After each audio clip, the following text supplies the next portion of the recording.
रानो और कालू की दोस्ती अजीब थी। एक चिड़िया और एक कौवा, पर उनका विश्वास एक दूसरे पर अटूट था। रानो, ये मेरी सबसे कीमती अमानत है, एक प्राचीन बीज। मैंने इसे वर्षों से छिपा कर रखा है। अगर कभी इस जंगल पर कोई बड़ी मुसीबत आई तो बस यही हमें बचाएगा। कालू जी, आप इतना बड़ा बोझ क्यों उठा रहे हैं? क्योंकि मैं दुनिया को जानता हूँ, मैं किसी पर भरोसा नहीं कर सकता। आप वादा करें, आप किसी को नहीं बताएंगी। ये हमारा और सिर्फ हमारा राज है। मेरा वादा, ये अमानत मेरे पास भी उतनी ही सुरक्षित है जितनी आपके पास। जंगल के सबसे हरे भरे हिस्सों में भी अब एक अंधेरा छाने लगा था। एक धीमी काली फफूंदी जो हरियाली को सोख रही थी। टुन्नू चिंतित था। वो सीधा घर गया। रानो, क्या आपने देखा? नदी का पानी भी गंदा लग रहा है। ये अंधेरा तेजी से बढ़ रहा है। अगर ये हमारे पीपल के पेड़ तक पहुंच गया तो गुड़िया और कुकू का क्या होगा? नहीं, ऐसा नहीं होगा टुन्नू। हम इससे लड़ेंगे। रानो उल्लू बाबा के पास। दोस्तों, ये रहे हमारी आज की वीडियो के प्यारे सब्सक्राइबर्स और फॉलोअर्स के नाम। मीदा, राहुल सिंह, रेहान, तब्बसुम, फरहाना खान।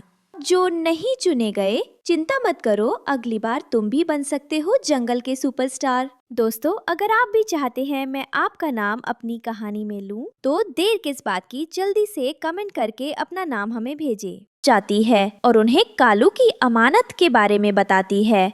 वही कालू का वह बीज ही इस अंधेरे को रोक सकता है, पर इस बीज की शर्त ये है कि इसे शापित घाटी में बोना होगा। शापित घाटी? पर कालू कौवा कहता है कि उस घाटी में जो भी जाता है वो खत्म हो जाता है। यही बलिदान है बेटी। वह घाटी ही उस अंधेरे को जड़ से खत्म करने की शक्ति रखती है। कालू उस जगह से नफरत करता है। वह कभी भी अपनी मर्जी से बीज वहाँ नहीं बोएगा। आपको उसे मनाना होगा। रानो कालू को उल्लू बाबा की बात बताती है। कालू को ये सुनकर भयंकर गुस्सा आ जाता है। नहीं, आप ये क्या बकवास कर रही हैं रानो? उस घाटी ने मेरे परिवार को खत्म किया था। वो शापित है। मैं अपनी अमानत को वहाँ नहीं बोऊंगा। वो बीज ही हमारा अंतिम भविष्य है। उसे मैं बर्बाद नहीं कर सकता। कालू जी, अगर अंधेरा यहाँ आ गया तो भविष्य बचेगा ही नहीं। तो फिर उसे आने दो, पर मैं उस घाटी पर, उस शाप पर विश्वास नहीं कर सकता। आप मेरी बात भूल जाइए। अंधेरा तेजी से पीपल के पेड़ की ओर बढ़ रहा था। रानो अपनी नींद में सो रहे बच्चों, गुड़िया और कुकू को देखती है।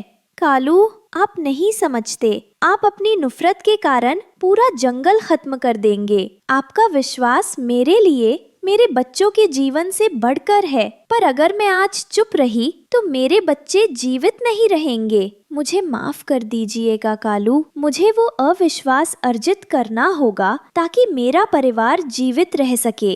रानो का दिल कांप रहा था, आंखों में आंसू थे। उसने धीरे से कालू के घोंसले में प्रवेश किया और मोम के डिब्बे को उठा लिया। रानो डर के मारे तेजी से बाहर निकल जाती है। कालू ठीक से देख नहीं पाता, पर उसे महसूस होता है कि कोई उसका डिब्बा लेकर गया है। उसे रानो पर शक हो जाता है। कालू सुबह उठकर देखता है कि उसका डिब्बा गायब है। उसका दिल टूट जाता है। वो रानो को सामने देखता है। रानो, आपने मेरी अमानत चुरा ली। मैंने जिस पर सबसे ज्यादा विश्वास किया, उसी ने मेरे साथ गद्दारी की।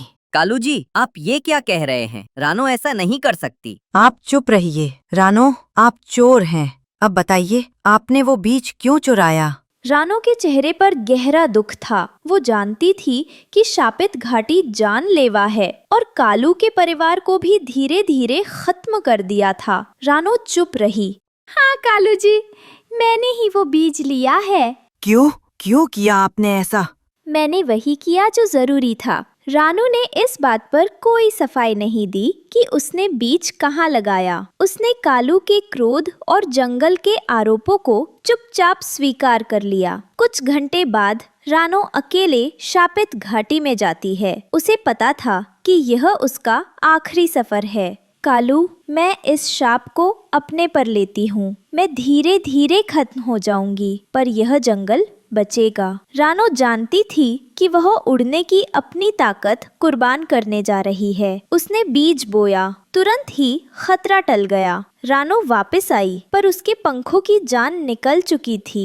मैंने जंगल को बचा लिया, मेरे बच्चे बच गए, पर अब मैं धीरे धीरे खत्म हो जाऊंगी। यह शाप अब मेरी किस्मत है। अगले दिन जंगल खुश था, पर कालू अब भी नफरत से भरा था। उसने देखा कि रानो ऊंचाई पर उड़ नहीं पा रही थी, पर वह इसे उसका पाखंड समझ रहा था। वह चोर है, देखिए उड़ भी ठीक से नहीं पा रही है। इस पर बिल्कुल भरोसा मत करना टुन्नो। रानो चिड़िया दूर से यह सब सुनती है। उसकी आंखों से खामोशी से आंसू बहते हैं। कई साल बीत गए। कालू ने रानो से बात करना बिल्कुल बंद कर दिया था। रानो अब जमीन के पास ही रहती थी। उसकी उड़ान खत्म हो चुकी थी। रानो, आप इतनी सुस्त और थकान में क्यों रहती हैं? अब आप पहले जैसी क्यों नहीं हैं?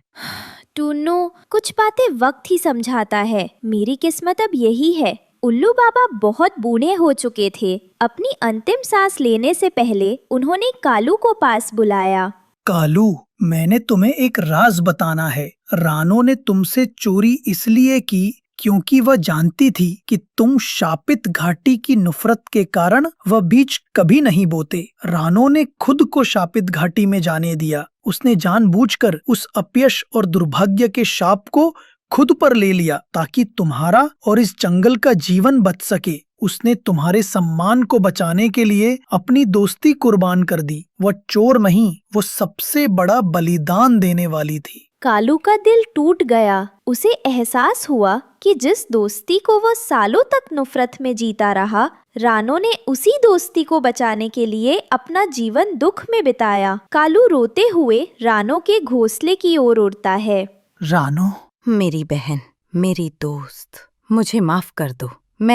मैंने आपको नहीं समझा। रानो चिड़िया प्यार से कालू के सिर को सहलाती है। वो मुस्कुराती है। उस दिन कालू कौवा को पता चला कि रानो की चुप्पी उसकी कमजोरी नहीं, बल्कि उसके अटूट बलिदान का सबसे बड़ा सबूत थी। उसने अपनी उड़ान को कुर्बान किया, पर दोस्ती को हमेशा के लिए अमर कर दिया। रानो चिड़िया और मानो चिड़ा अपने परिवार के साथ हंसी खुशी रहा करते थे। मानो चिड़ा अपने घर के बाहर गाय का दूध निकाल रहा था। रानो, मैं जंगल में दूध बेचने जा रहा हूँ।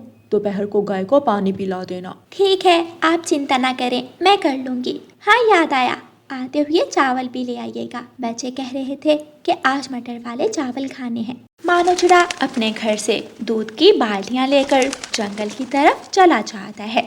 सब पक्षी अपने अपने घरों के बाहर बाल्टियाँ लेकर खड़े थे। दूध ले लो, दूध, खालिस दूध ले लो। मानो चिड़ा एक पेड़ के नीचे बाल्टियाँ रखता है और आवाज लगाता है। थोड़ी ही देर में उसके पास पक्षियों की भीड़ लग जाती है और थोड़ी ही देर में उसका सारा दूध बिक जाता है। एक बूढ़ी फाख्ता मानो चिड़े के पास आती है। बेटा, मुझे 1 किलो दूध दे दो। माँ जी, माफ कीजिएगा, दूध तो खत्म हो गया। बेटा, तुम एक गाय और क्यों नहीं रख लेते? अगर तुम एक गाय और ले लो तो कोई पक्षी भी खाली हाथ ना जाए। माँ जी, मुझे भी अच्छा नहीं लगता जब कोई पक्षी खाली हाथ घर जाता है। मानो चिड़े का दूध खालिस होता था। वो दूध में बिल्कुल भी पानी नहीं डालता था। दूध बेचने के बाद मानो चिड़ा घर वापस जाता है। रास्ते में तोते की दुकान से चावल लेता है। तोते भाई, मुझे 1 किलो चावल दे दो। ये ले मानो भाई, क्या आज घर में खिचड़ी बन रही है? नहीं, बच्चे कह रहे थे कि आज मटर वाले चावल खाने हैं। मानो चिड़ा चावल लेकर घर चला जाता है। पापा आ गए, पापा आ गए। पापा तो आज चावल भी लाए हैं। हाँ, क्यों ना लाता। आज मेरे बेटे का चावल खाने का जो दिल कर रहा था। ये लो रानो, जल्दी जाओ और चावल बना लाओ। रानो चिड़िया चावल लेती है और रसोई में चावल बनाने लगती है। थोड़ी ही देर में चावल बन जाते हैं और वो सारा परिवार मिलकर चावल खाते हैं। रात हो जाती है और वो सब सो जाते हैं। अगले दिन मानो चिड़ा जब गाय का दूध निकाल रहा था तो वो अपनी पत्नी रानो चिड़िया से कहता है, रानो, मुझे फाख्ता माँ कह रही थी कि हम एक और गाय ले लें। मैं भी सोच रहा हूँ कि एक और गाय ले ही लेते हैं। बहुत से पक्षी खाली बर्तन ही वापस लेकर जाते हैं क्योंकि दूध कम होता है, सब पक्षियों को दूध नहीं मिलता। हाँ, आपकी बात तो ठीक है। इस तरह हमारा कारोबार और भी बढ़ जाएगा। आप ऐसा करें, आज ही जाकर गाय ले आए और दूध मैं बेच आती हूँ। फिर रानो चिड़िया दूध बेचने चली जाती है और मानो चिड़ा गाय लेने चला जाता है।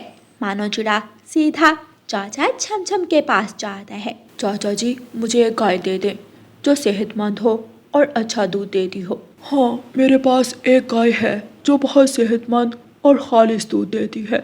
उसके साथ उसका एक बच्चा भी है। मानो चिड़ा गाय और उसका बच्चा लेता है और अपने घर की तरफ चलता है। रास्ते में तेज हवाएं चलना शुरू हो जाती हैं। जंगल में तूफान आ जाता है। मानो चिड़ा जल्दी से गाय को लेकर अपने घर पहुंचता है। आगे आप, बहुत खूबसूरत गाय है। मानो चिड़ा जब देखता है तो गाय का बच्चा तो साथ था ही नहीं। गाय का बच्चा कहाँ चला गया? रानो, मैं गाय के बच्चे को लेकर आता हूँ। मानो जी, इतने तेज तूफान में आप कहाँ जाएंगे? आप चिंता ना करो, आप घर जाओ, मैं जल्दी ही बच्चे को लेकर आ जाऊँगा। मानो चिड़ा जल्दी से उड़ता है और जंगल की तरफ निकल जाता है। घने जंगल में गाय का वो बच्चा एक बड़ी गाय के साथ खड़ा हुआ था। मानो चिड़ा उसके पास जाता है। गाय, क्या तुम भी इस बच्चे की तरह जंगल में गुम गई हो? तुमने इस बच्चे की हिफाजत की, मैं तुम्हारी करूँगा। मानो चिड़ा गाय के बच्चे के साथ उस बड़ी गाय को भी घर ले जाता है। ये क्या, आप तो बच्चे को लेने गए थे और ये बड़ी गाय आपको कहाँ से मिली? फिर मानो चिड़ा रानो चिड़िया को सारी बात बताता है और वो उस बड़ी गाय को छपड़े के नीचे बांधकर घर के अंदर चले जाते हैं। अगली सुबह जब मानो चिड़ा गाय का दूध निकालता है तो दूध पहले से ज्यादा होता है। वो सब खुश हो जाते हैं। जब वो तीसरी गाय का दूध निकालने लगता है तो दूध अपने आप निकलने लगता है और बाल्टी भर जाती है। मानो चिड़ा ये देखकर हैरान हो जाता है। वो दूसरी बाल्टी रखता है, वो भी भर जाती है। रुक जा। मानो चिड़े के ऐसा कहते ही दूध आना बंद हो जाता है। मानो जी, मुझे ये कोई जादुई गाय लगती है। हाँ, मैं एक जादुई गाय हूँ। मैं हमेशा सिर्फ उन्हीं पक्षियों को मिलती हूँ जो ईमानदार, सच्चे और मेहनत से काम करने वाले हों। मैं आपको वो सब दूंगी जो आप मुझसे मांगोगे, धन दौलत, पैसा, फल, सब कुछ। कालू कौवा दूध लेने आया हुआ था। वो पेड़ के पीछे खड़ा ये सब देख रहा था। वो दूध लिए बिना ही अपने घर की तरफ वापस चला जाता है। कालू जी, आप दूध नहीं लाए। कालू कौवा गोरी को सारी बात बताता है। कालू जी, आज रात हम उस गाय के पास जाएंगे और उसे ढेर सारा सोना लेकर आएंगे। रात हो जाती है। कालू कौवा और गौरी कौवी अपने घर से निकलते हैं और रानो चिड़िया के घर की तरफ जाते हैं। कौवे गाय के पास जाकर गाय से कहते हैं, गाय गाय, मैं सागर वाले जंगल से आई हूँ। वहाँ के पक्षी बहुत भूखे हैं। क्या आप मुझे उन पक्षियों के लिए थोड़े से फल दे देंगी ताकि मैं उन्हें जाकर खिला सकूँ? हाँ हाँ ज़रूर, मैं हर गरीब की मदद करती हूँ। गाय के मुंह से तेज रोशनी निकलती है और ढेर सारा फल कौवों को दे देती है। कौवे ढेर सारा फल देखकर खुश हो जाते हैं। गोरी, जल्दी से सोना भी मांग लो, फिर हम अमीर हो जाएंगे। हाँ हाँ कालू जी, मैं अभी मांगती हूँ। गाय गाय, मुझे ढेर सारा सोना भी दे दो। मुझे सोने के गहने, हार और बालियाँ बहुत पसंद हैं। लालच करने वाले पक्षियों को मैं सजा देती हूँ। भाग जाओ यहाँ से। मोटी गाय, दे दे थोड़ा सोना, तुम्हारा क्या जाता है? गोरी, ये ऐसे नहीं मानेगी। कालू पास पड़ी लाठी उठाकर गाय के जोर से मारता है। गाय को गुस्सा आ जाता है और वो दोनों कौवों को पेड़ से बांध देती है और लाठी से उनकी खूब पिटाई करती है।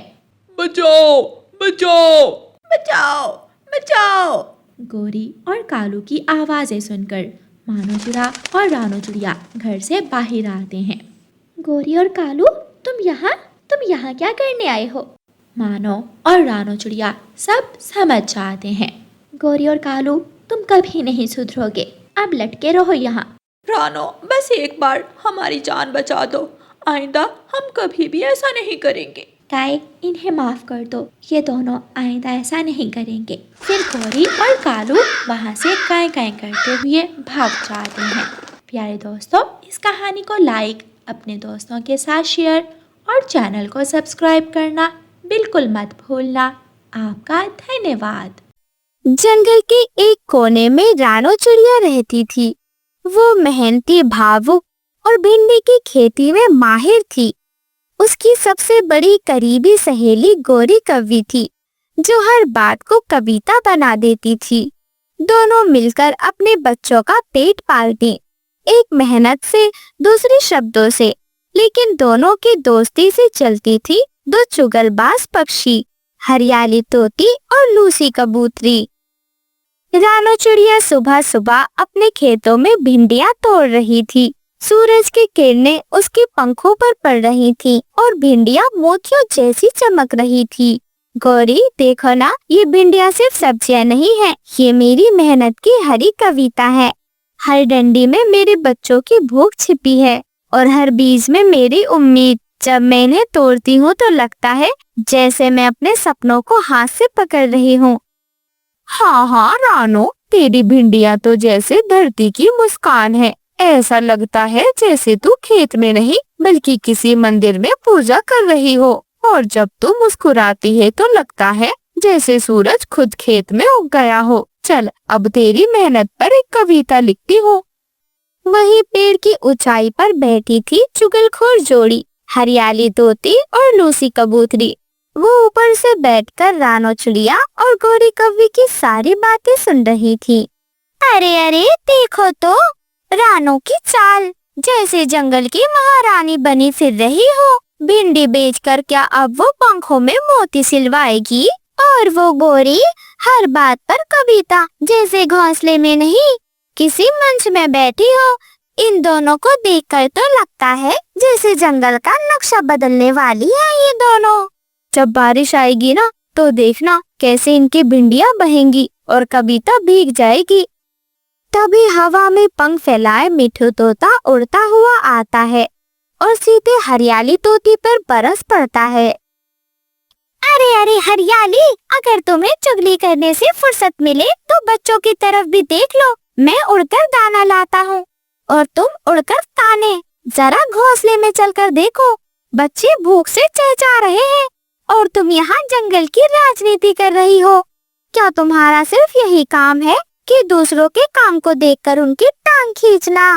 अरे अरे तोते महाराज, आप तो जंगल के राजा बन गए हैं। दाना लेकर आए हो तो क्या तुम्हारी जिम्मेदारियाँ खत्म हो गई? बच्चों का पेट भरना सिर्फ मेरा काम है क्या? आप भी तो उड़ते हो। मैं तो बस बैठकर सोचती हूँ कौन सी टहनी सबसे अच्छी है चुगली के लिए। अरे अरे सोचना बंद करो और काम करना शुरू करो, वरना एक दिन ये टहनी तुम्हें ही गिरा देगी। चुगली से घोंसला नहीं बनता हरियाली। हाँ हाँ, और दाना लाकर आप सोचते हो कि आपने तो दुनिया ही जीत ली। तोते जी, आप तोते हो और बातों में तो बगुला बन जाते हो। चलिए बच्चों को देखिए, मैं अपनी चुगली की दुनिया में लौटती हूँ। एक दिन जंगल में जोरदार बारिश होती है। रानो और गोरी कव्वी का घोंसला टपकने लगता है। रानो चिड़िया और गोरी कव्वी दोनों बहुत परेशान थे। अरे अरे देखो देखो, इन दोनों का घोंसला तो कैसे टपक रहा है। आई थी बड़ी भिंडी की रानी बनने, अब तैरेंगी पानी में। अब तो कविता की रानी गोरी क्या करेगी? शायद पानी में कविता लिखेगी। अब समझ आया इन्हें कि भिंडी से महल नहीं बनते। रानो की मेहनत तो बह गई और गोरी की कविता भीग गई। चलो अब मिलकर पानी में तैरती कविता लिखते हैं। हा हा हा हा हा। गौरी, लगता है मेरी सारी मेहनत बह गई है। बच्चों का घोंसला भीग गया है और अब कोई उम्मीद भी नहीं बची। नहीं नहीं रानो, जब तक तेरे खेत में भिंडियाँ हैं तब तक तू हार नहीं मान सकती। हम फिर से बनाएंगे कुछ ऐसा जो बारिश को भी मात दे दे। तूने कितनी भिंडियाँ उगाई हैं, अब उनसे एक घोंसला बनाएंगे जो कविता का भी होगा और किला भी बनेगा। गौरी कवि को एक शानदार विचार आता है। रानो चिड़िया की भिंडियाँ इतनी मजबूत थी कि उन्हें मिलाकर वो एक नया घोंसला बनाते हैं। भिंडी की दीवार, पत्तों की छत और तनों की बुनाई, बारिश की बूंदें उस पर फिसल जाती हैं। वो घोंसला अंदर से बिल्कुल सूखा था। अरे अरे रानो, तेरी भिंडियाँ सिर्फ खाने की चीज नहीं, उनकी बनावट, उसकी मजबूती, ये सब मिलाकर एक घोंसला बना सकते हैं जो बारिश को बाहर से ही रोक दे। चल अब मिलकर भिंडी का एक महल बनाते हैं। हाँ गौरी, हम भिंडी की दीवार बनाएंगे, पत्तों की छत और तनों की बुनाई। ये घोंसला सिर्फ घर नहीं, ये हमारी कहानी होगा। जंगल के सभी पक्षी हैरान थे। अरे अरे, हमें तो लगा था भिंडी सिर्फ सब्जी है, पर रानो ने तो उसे सपनों का सच में महल बना दिया। अब हमें समझ आया, मेहनत और दोस्ती क्या क्या नहीं कर सकती। हमने चुगली की, उसने चमत्कार कर दिया। अब तो लगता है हमें उनसे ही सीखना चाहिए। वही रानो चिड़िया और गौरी कवि दोनों मिलकर उस भिंडी के घर में आराम से रहने लगती हैं। अब उनका घोंसला पूरी तरह सुरक्षित था। इस कहानी से हमें सीख मिलती है, जो मेहनत करता है वो घोंसला नहीं किले बनाता है, और जो चुगली करता है वो सिर्फ पत्तों पर बैठा रह जाता है। सच्ची दोस्ती और मेहनत हर बड़े से बड़े तूफान को मात दे सकती है। आप सभी का धन्यवाद। जंगल के एक कोने में कालू कौवे की एक छोटी सी दुकान थी, जहाँ पर वो गर्मा गर्म ब्रेड पकोड़ा बनाकर बेचता था। उसकी पकौड़ियों की खुशबू इतनी लाजवाब होती कि दूर दूर से जानवर और परिंदे खींचे चले आते थे। आइए, गर्मा गर्म ब्रेड पकोड़ा खाइए, कुरकुरे भी हैं, चटपटे भी हैं, एक बार खाओगे बार बार आओगे। अरे अरे कालू, जल्दी जल्दी बेचना, आज मुझे नई साड़ी लेनी है, कमाई मुझे थोड़ी तगड़ी चाहिए। अरे गौरी, परेशान क्यों कर रही है, बेच तो रहा हूँ, क्या तुझे बेच दूं? आई बड़ी, जब देखो ये चाहिए वो चाहिए।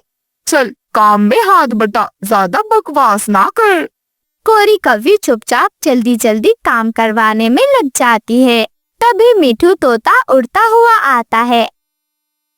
अरे अरे कालू भाई, तेरे पकोड़े ने तो जंगल में खुशबू फैला रखी है, जल्दी से एक प्लेट बना दे। कालू कौवा जल्दी से मिठू तोते को एक प्लेट बनाकर देता है। ओफो, क्या बनाया है कालू भाई, तुम्हारे स्वाद ने तो दुनिया जीत ली है।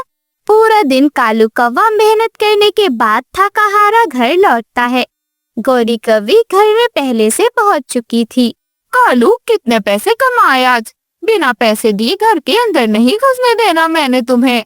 अरे गौरी, थका हुआ हूँ, थोड़ा पानी तो दे दो, दिन भर गर्मी में काम किया है, थोड़ा चैन से सांस तो लेने दो। चैन? जब शादी की थी तब कहाँ था ये चैन? अरे तेरे साथ पूरी जिंदगी काटी है, किन किन मौसमों को नहीं देखा मैंने। अब पहले कमाई दे, उसके बाद ये बहाने बनाना। कालू कौवा गौरी कवि को अपनी कमाई देता है और फिर कालू कवि को घर में एंट्री मिलती है। गौरी कवि की एक बेटी थी जो बहुत मासूम थी, लेकिन गौरी कवि को बेटा चाहिए था, इसलिए वो अपनी बेटी से बिल्कुल भी प्यार नहीं करती थी। पापा, पापा मुझे भूख लग रही है। चुप कर जा, जब देखो भूख लग रही है, जा जाकर पहले बर्तन धो ले, उसके बाद कुछ खाएंगे। कालू, बाहर से ही कुछ ले आना, मेरा मन नहीं है, पंख दर्द कर रहे हैं, मैं जा रही हूँ सोने। ऐसा कहकर गौरी अपने घोंसले में लेट जाती है, लेकिन कालू कौवा अपनी बेटी भूरी को ब्रेड पकोड़ा देता है। कालू कौवा अब दिन रात मेहनत करता, लेकिन गौरी कवि उसकी मेहनत से खुश नहीं थी। एक दिन गौरी कवि चुपचाप कालू कौवे की सारी कमाई लेकर भाग जाती है। कालू कौवा अब बिल्कुल अकेला था। अरे सारे पैसे कहाँ चले गए? पापा, मम्मा सारे पैसे ले गई और कहकर गई है कि उन्हें ढूंढने की कोशिश ना करना, वो कभी वापस नहीं आएंगी। हे भगवान, इस गौरी के दिमाग में कीड़े पड़ गए हैं, मुझे तो पहले से यकीन था ये गौरी बिल्कुल वफादार नहीं है। कालू कौवा अब बिल्कुल अकेला पड़ चुका था। एक दिन रानो चिड़िया घोंसले में बैठी हुई कालू कौवे के बारे में ही सोच रही थी। मम्मा, आप क्या सोच रही है? घर में तो भोजन भी नहीं, आप दाना लेने भी नहीं गई, ना जाने कौन सी सोच में डूबी है। मम्मा, क्या आज मैं आपके लिए भोजन ले आऊं? नहीं गुड़िया बेटी, जंगल में बहुत खतरा है, ऐसे में तुम्हें बाहर नहीं जाने दे सकती। मैं बस कालू भाई के बारे में सोच रही हूँ। उन्होंने अपना कारोबार बंद कर दिया है और ना जाने कौन सी सोच में डूबे रहते हैं। उनकी बेटी भूरी भी अब चुपचाप रहती है। हाँ मम्मा, भूरी से मेरी बात हुई थी। उसकी मम्मा सारे पैसे लेकर चली गई। कालू अंकल के पास इतने पैसे भी नहीं है कि वो फिर से अपना कारोबार शुरू कर सके, इसलिए मम्मा वो इतने उदास रहते हैं। अच्छा तो ये बात है। और फिर रानो चिड़िया कुछ देर सोचती है और अपने घोंसले से निकल जाती है। उसके पास कुछ पैसे रखे थे, वो उन पैसों को ले जाकर कालू कौवे को दे देती है। कालू भाई, आपने परेशान नहीं होना, गौरी तो थी ही ऐसी। अगर वो चली गई इसका मतलब ये नहीं कि आप अपनी जिंदगी ही यहीं रोक दें। आपने मेहनत करनी है और अपनी बेटी भूरी का भविष्य संवारना है। रानो बहन, अब मेरे पंखों में वो ताकत नहीं जो मैं अकेला कारोबार संभाल सकूं। गौरी थोड़ी बहुत मदद कर देती थी, वो भी चली गई। अब अकेले मैं सब कुछ कैसे करूँगा? कालू भाई, मैं आपकी मदद करूंगी। चले हम दोनों मिलकर फिर से सब कुछ शुरू से शुरू करेंगे। और फिर रानो चिड़िया और कालू कौवा दोनों मिलकर फिर से मेहनत करते हैं। रानो चिड़िया गर्मा गर्म ब्रेड पकोड़ा बनाती है और कालू कौवे के साथ बाजार में बेचती है। उनका कारोबार फिर से पहले की तरह शुरू हो जाता है। एक दिन एक भूखी परी रानो चिड़िया के पास आती है और वो उससे कुछ भोजन मांगती है। उस परी की जादुई छड़ी खो चुकी थी। छोटी चिड़िया, क्या तुम मुझे खाने को कुछ दे सकती हो? मेरे पास कुछ भी नहीं है, मेरी जादुई छड़ी भी खो चुकी है। अगर तुम मुझे कुछ खाने को दे दो तो मेरा भला हो जाएगा। हाँ हाँ, क्यों नहीं, मेरे पास ज्यादा तो कुछ नहीं, परंतु ये ब्रेड पकोड़ा है, तुम ये खाकर अपनी भूख बुझा लो। लेकिन चिड़िया, मेरे पास देने के लिए कुछ भी नहीं है, क्या तुम ये मुझे फ्री में खिला सकती हो? हाँ हाँ, अगर तुम भूखी हो तो ऐसे ही खा लो। बात रही पैसों की, तो पैसा ही सब कुछ नहीं होता। और फिर जादुई परी वो ब्रेड पकोड़ा खाती है। जानो, मैं बस जंगल का कोई ऐसा परिंदा ढूंढ रही थी जो निस्वार्थ हो और मदद कर सके। तुमने मेरी परीक्षा को पार कर लिया है। अब मैं तुम्हें एक जादुई घर दूंगी जिसमें किसी चीज की कोई दिक्कत नहीं होगी। और फिर देखते ही देखते वो परी रानो चिड़िया के लिए एक सुंदर पकोड़े का घर बना देती है। वो घर देखकर कालू कौवा, रानो चिड़िया बहुत खुश हो जाते हैं और बच्चे तो खुशी से कूदने लगते हैं। ऐसे ही रानो चिड़िया और कालू कौवे का कारोबार खूब चलता है और पकोड़े के घर में वो हंसी खुशी रहने लगते हैं।